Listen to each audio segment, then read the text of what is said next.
আসসালামু আলাইকুম, সবাইকে স্বাগত জানাচ্ছি বিডিভিউসে। আপনাদের সাথে আছি আমি ফাহাদিয়া মিতু। ইরানের বিভিন্ন টার্গেটে ইসরায়েলের হামলার জবাবে ইসরায়েলের ব্যাপক মাত্রায় মিসাইল আর ড্রোন হামলা করেছে ইরান।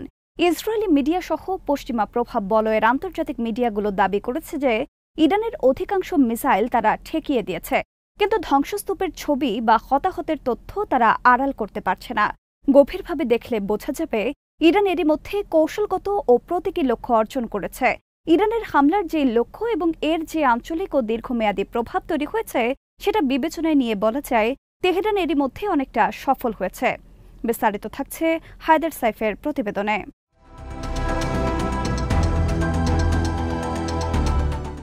হামলা শুরু করেছে ইসরায়েল। ১৩ জুন তারা ইরানের বিভিন্ন সামরিক স্থাপনা ও পারমাণবিক ফ্যাসিলিটিতে হামলা করে।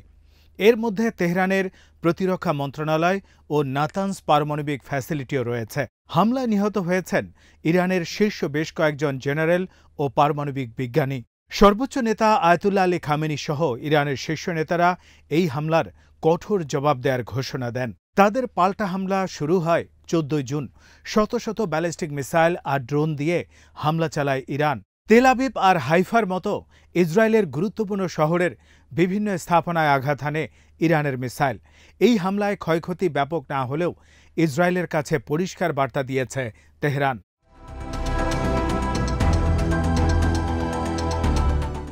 ইরানের স্বাস্থ্য মন্ত্রণালয়ের হিসেবে ২২৪ জন ইরানি নিহত হয়েছে হামলায়। আহত হয়েছে ১২৭৭ জন। এদের মধ্যে বেসামরিক নাগরিকের সংখ্যা ৯০%। ইরান যে পাল্টা অভিযানে নেমেছে তার নাম দেয়া হয়েছে ট্রু প্রমিস ৩। এই অভিযানের অন্যতম লক্ষ্য হল ইরানের প্রতিরক্ষা সক্ষমতা পুনর্বহাল করা আর সামরিক সক্ষমতার প্রমাণ দেয়া। পশ্চিমা মিডিয়াগুলো ইসরায়েলি প্রতিরক্ষা সিস্টেমের কৃতিত্ব বড় করে দেখানোর চেষ্টা করছে, কিন্তু ইরান যেভাবে বড় ধরনের অভিযান চালিয়ে নিজেদের সক্ষমতা দেখিয়েছে তাতে এক দৃষ্টিতে ইরানের বিজয় অর্জিত হয়েছে।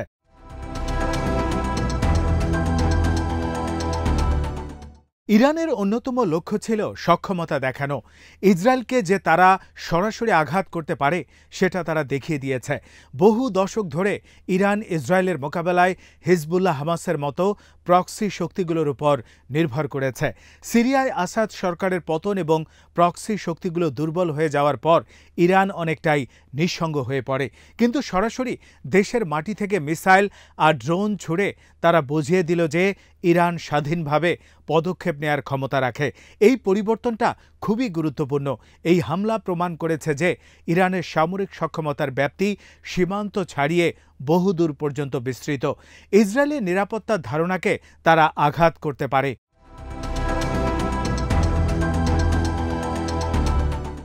ইসরায়েলের তথাকথিত আয়রন ডোমের যেই দুর্বলতা ইরানের হামলা সেটাকেও প্রকাশ করে দিয়েছে। ইসরায়েল দাবি করছে যে অধিকাংশ মিসাইল তারা আটকে দিয়েছে, সামান্য কিছু টার্গেটে আঘাত লেগেছে। এর মধ্যে সামরিক স্থাপনাও রয়েছে। সোশ্যাল মিডিয়া এক্সের পোস্টে দেখা গেছে ইসরায়েলের ডিফেন্স সিস্টেমকে বিভ্রান্ত করার জন্য ইরান প্রথমে ড্রোন পাঠিয়েছে এবং সেই ফাঁকে মূল মিসাইল দিয়ে টার্গেটে আঘাত করেছে। এই কৌশল সত্যি হলে বলতে হবে যুদ্ধের ব্যাপারে ইরানের সক্ষমতা যথেষ্ট এগিয়ে গেছে। তাছাড়া ইসরায়েলকে যেভাবে অদম্য হিসেবে প্রচার করা হয়, ইরানের হামলা সেই বয়ান ভেঙে চুরে দিয়েছে। ইসরায়েলের জনগণের মনস্তত্ত্বের ওপরও বড় আঘাত লেগেছে।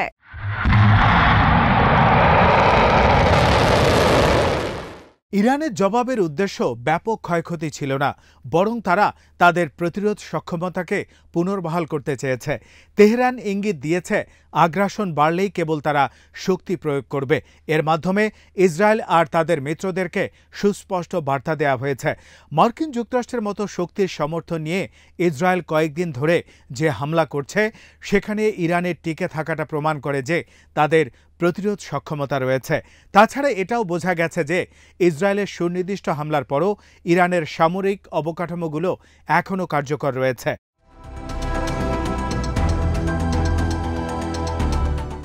ইরানের পদক্ষেপ মধ্যপ্রাচ্যের নিরাপত্তা মানচিত্রকে বদলে দিয়েছে।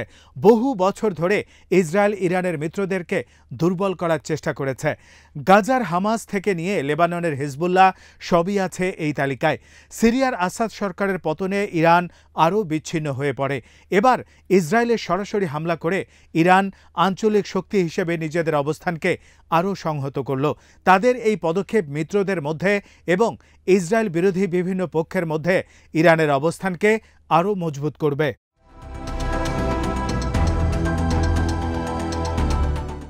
এই হামলার মাধ্যমে যুক্তরাষ্ট্রকেও বার্তা দেওয়া হয়েছে, ইরান এখন পর্যন্ত মার্কিন ঘাঁটিগুলোকে আক্রমণ করেনি। যদিও আমেরিকানরা ইসরায়েলের সাথে হামলায় অংশ নিয়েছে, এই সংযমের মাধ্যমে ইরান বুঝিয়েছে যে তারা বড় ধরনের সংঘাত চায় না। তবে ওয়াশিংটনকে তারা সতর্ক করে দিয়ে বলেছে যে উস্কানি দেয়া হলে ইরান মার্কিন ঘাঁটিগুলোকে টার্গেট করতে পারে। সোশ্যাল মিডিয়ার পোস্টে দেখা গেছে আগের হামলাগুলিতে ইরানের মিসাইলগুলো যুক্তরাষ্ট্র, ব্রিটেন এবং জর্ডানের প্রতিরক্ষা কাঠামোর পাশ দিয়ে গেছে। পশ্চিমা অবস্থানকে টার্গেট করার সক্ষমতা যে তাদের আছে সেটা তারা এর মাধ্যমে বুঝিয়ে দিয়েছে।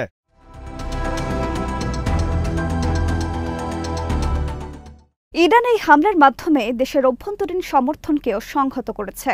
তেহরানে বিপুল মানুষের বিক্ষোভ হয়েছে, যারা ইসরায়েলকে উপযুক্ত জবাব দেওয়ার দাবি জানিয়েছে। এই হামলা ব্যয়বহুল হলেও ইরানের জাতীয় অহংকারকে সেটা উজ্জীবিত করেছে। এই হামলা বুঝিয়েছে যে ইরানিরা এবং তাদের সরকার শক্তিধর প্রতিপক্ষের বিরুদ্ধে রুখে দাঁড়াতে পারে। এই ঐক্য ইরানের নেতাদের জন্য জরুরি, কারণ তাদেরকে দেশের অভ্যন্তরীণ চ্যালেঞ্জও মোকাবেলা করতে হচ্ছে। শক্তি দেখিয়ে তেহরান তাই দেশের ভেতরে তাদের বৈধতাকে আরও পোক্ত করছে।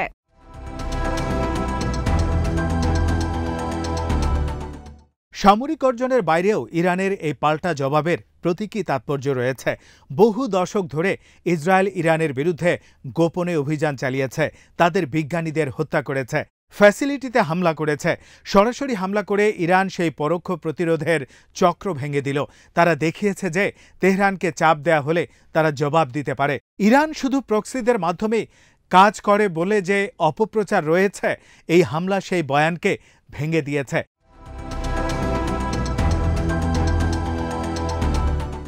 ইরানের হামলা বৃহত্তর মুসলিম বিশ্বেও ব্যাপক সাড়া জাগিয়েছে। ইরানের পররাষ্ট্র মন্ত্রণালয় বলেছে এটা ছিল আত্মরক্ষার জন্য বৈধ জবাব।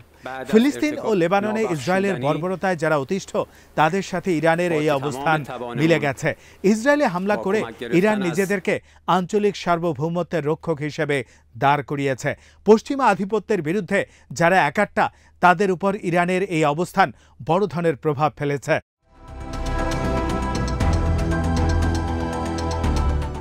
তেল আবিব আর হাইফার মতো ইসরায়েলের গুরুত্বপূর্ণ শহরগুলোতে হামলা করাটাই ইরানের জন্য বড় বিজয়। সেখানে ক্ষতি কতটা হলো সেটা বড় বিবেচ্য নয়। এই শহরগুলো ইসরায়েলের রাজনৈতিক ও অর্থনৈতিক কেন্দ্র। ইসরায়েলিদের মধ্যে স্বাভাবিক জীবনযাত্রার যে ধারণা ছিল, এই হামলার মাধ্যমে সেই আত্মবিশ্বাসের কলিজায় আঘাত এনেছে ইরান। পশ্চিমা মিডিয়াগুলো তেহরান ছেড়ে যাওয়া মানুষের খবর বড় করে দিচ্ছে, কিন্তু ইসরায়েলিদের মধ্যেও একই মাত্রায় আতঙ্ক জমা হয়েছে। ইসরায়েলিদের এই ভীতি ও আতঙ্ক যদি সাময়িক হয়, তবু তারা ইরানকে শক্ত প্রতিপক্ষ হিসেবে মনে রাখবে।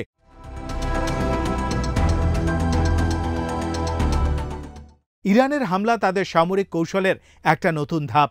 তারা দেখিয়েছে যে দীর্ঘ সামরিক সংঘাতে তারা টিকে থাকতে পারে। ইসরায়েলের হামলায় ইরানের অবকাঠামোর ক্ষয়ক্ষতি হলেও তাদের মিসাইল সক্ষমতা নষ্ট হয়ে যায়নি।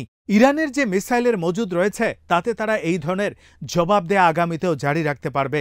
ইরানের এই টিকে থাকার ক্ষমতার কারণেই ইসরায়েল ইরানের সামরিক সক্ষমতাকে ধ্বংস করতে পারছে না।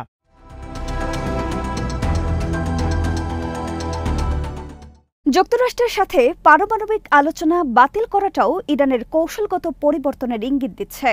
ইসরায়েলের আগ্রাসনের পর আলোচনাকে তেহরান এবং কার্যকর কিছু মনে করছে না, বরং ভবিষ্যৎ হামলা মোকাবেলার জন্য সামরিক শক্তি বাড়ানোকেই তারা অগ্রাধিকার দিচ্ছে।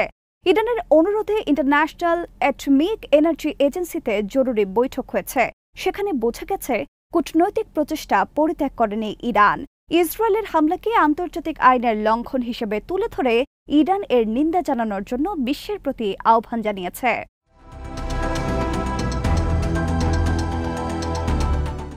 ইরানের প্রযুক্তির অগ্রগতিটাও সবার গোচরে এসেছে। তাদের ব্যালিস্টিক মিসাইলকে একসময় ত্রুটিপূর্ণ মনে করা হতো, কিন্তু সেগুলো এখন উন্নত হয়েছে। ইরানি মিসাইলের আঘাত হানার সক্ষমতা দেখে বোঝা গেছে তারা এই প্রযুক্তির পেছনে যথেষ্ট বিনিয়োগ করেছে। এগুলোর পাল্লা বেড়েছে, নিখুঁত আঘাতের সক্ষমতাও বেড়েছে। ইরানের এই সক্ষমতার কারণে ইসরায়েলকে এখন তাদের প্রতিরক্ষা কৌশল নিয়ে নতুন করে ভাবতে হবে।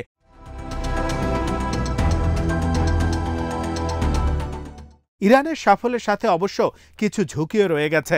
ইসরায়েলের হামলায় ইরানে বেসামরিক হতাহতের সংখ্যা বাড়ছে।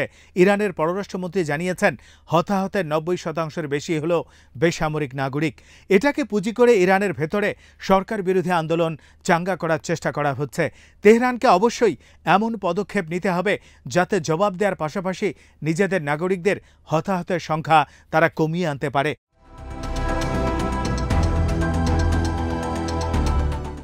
হামলার অর্থনৈতিক দিকটি আরেকটি বড় চ্যালেঞ্জ। শাহরান দ্বীপের মতো ইরানের তেল ফ্যাসিলিটিকেও টার্গেট করেছে ইসরায়েল। এতে জ্বালানি সরবরাহ ব্যাহত হবে। ইরানের অর্থনীতি এমনিতেই চাপে আছে, সেখানে আরও চাপ বাড়বে।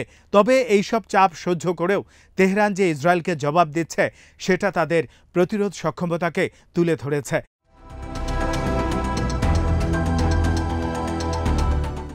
সংঘাতের মাত্রা আরও বেড়ে যাওয়ার ঝুঁকি রয়েছে। ইরানের হামলা জারি থাকলে আরও হামলার হুমকি দিয়েছে ইসরায়েলের প্রতিরক্ষামন্ত্রী।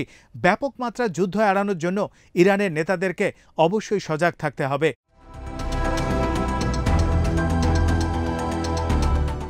ইসরায়েলের হামলার যে জবাব দিয়েছে ইরান, সেটা নানান দিক থেকে তেহরানের সাফল্য হিসাবে দেখা যেতে পারে।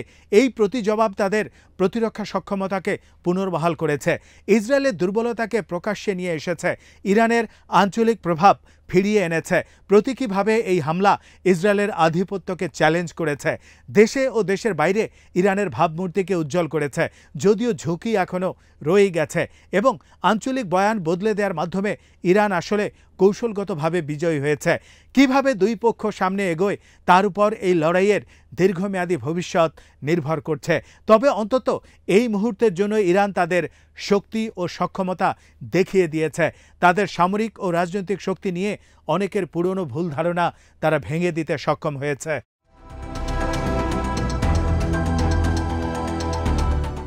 আজ এখানে শেষ করছি। সবাই ভালো থাকুন, সুস্থ থাকুন আর দেখতে থাকুন বিডিভিউজ। চ্যানেলটি ভালো লাগলে সাবস্ক্রাইব করুন, সংযুক্ত থাকুন আমাদের ফেসবুক পেজে। আল্লাহ হাফেজ।